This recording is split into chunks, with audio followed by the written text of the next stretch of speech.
Un cordial saludo, mi nombre es Norbert Bustos y en esta ocasión voy a hacer una presentación en un breve recorrido acerca de la historia de la grabación. Dividí este resumen histórico en cuatro olas o cuatro momentos, describiendo varios eventos importantes dentro de la evolución de la grabación. Durante los siglos, durante mucho tiempo, la música llegó a los oídos de las personas a través de la interpretación de instrumentistas que tocaban las presentaciones pues en vivo. Pero con el avance de la tecnología a finales del siglo XIX, principios del siglo XX, empezó a buscarse el hecho de que el sonido pudiese quedar plasmado y reproducirse, digamos que repetidamente. Es importante definir la grabación como el acto y resultado de registrar ondas sonoras para que puedan reproducirse de forma fija. En la primera ola tenemos la grabación mecánica analógica,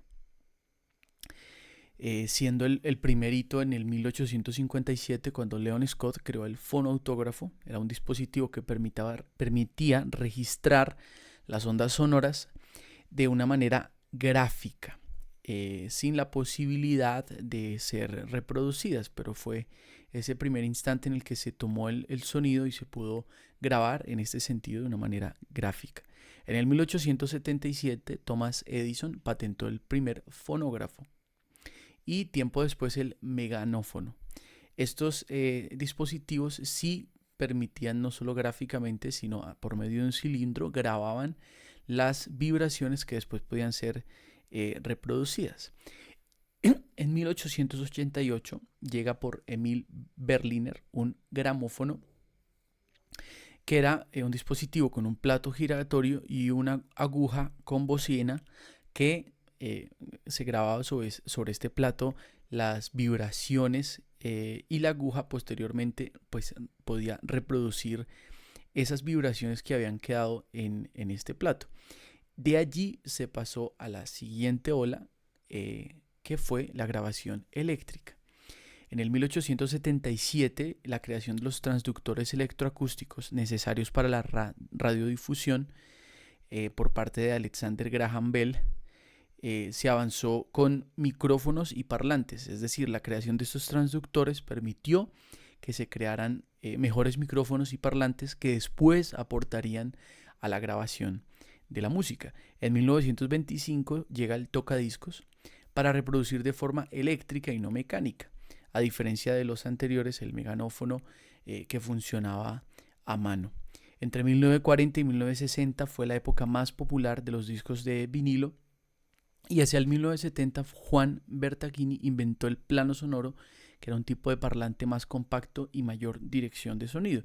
Es importante tener en cuenta que hablar de la historia de la grabación también es hablar de la historia de los reproductores de sonido, porque la forma en que se reproduce el sonido fue afectada por cómo se grababa, y la forma en cómo se grababa también afectó cómo se reproducía. Una tercera ola fue la grabación magnética. En el 1970, el cassette, que ya tenía, digamos que unos inicios hacia el 1900 y el 1909 con el magnetófono, donde a través de tecnología magnética, Oberlin Smith, que trabajó con Thomas Edison, permitió grabar ondas sonoras de una manera magnética, pero como digamos que la dirección de la grabación fue hacia la parte del meganófono, quedaron varios años como en el olvido esta grabación magnética, hasta que Lee Forrest en el 1970 aparece el cassette. En el 1962, que aparece el cassette compacto creado por Philips como alternativa al disco de vinilo, empieza allí cierta competencia entre los discos de vinilo y los cassettes, que eran un modo de grabación mucho más compacto, mucho más personalizado, que propició mucho mejor para el 1980 la popularidad de los cassettes a través de los reproductores como el Walkman. Y así se fue digamos que evolucionando y transformando la forma en que se grababa el sonido, pero también se escuchaba.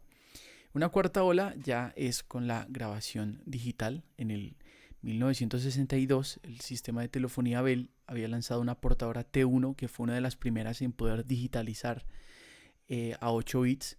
Y en el 1979 se crea el disco compacto por el holandés Kees Schouwhammer y el japonés Toshidata Doi, en una unión de dos empresas importantes de la tecnología. Así se comienza la era digital que permitía resumir, digamos que la información ya no de una manera analógica, sino en un formato digital. Y en 1982 Sony lanzó el primer reproductor de CD que utilizaba tecnología láser. Entre estas dos olas, se fue la forma de grabar música fue analógica y ya posteriormente también empezaron a llegar las consolas digitales eh, para principios, mediados del 2000 y empieza a integrarse lo analógico con lo digital de una forma bien interesante. A finales del 2000, con la creación de la web, se empezó a distribuir contenido digital y multimedia a través de la red de computadoras. Entonces las personas podían descargar de la red. Pero ya hacia 2010, con el avance de la internet, la música se consumía directamente desde la red, a través de plataformas como YouTube. Ya después empezaron a llegar otros como YouTube, Spotify, Apple Music y todas estas plataformas donde directamente es consumido.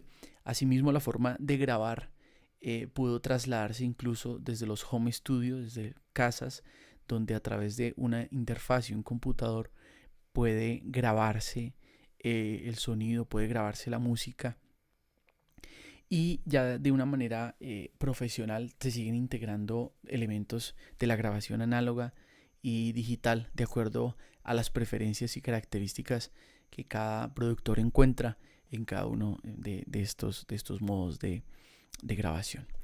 Los software que voy a utilizar, los DAW que voy a utilizar son Studio One 3 porque, bueno, este software lo tengo original y me ofrece bastantes instrumentos virtuales que son bien interesantes para el tema de la producción musical, sobre todo para la parte de preproducción. Y el Pro Tools es un software que me gusta usarlo y prefiero usarlo para el tema de la mezcla y el mastering porque es mucho más versátil en recibir otro tipo de plugins de diferentes orígenes, a diferencia del Studio One, que es un poco más exclusivo en el tema de sus plugins. Muchas gracias y una buena noche.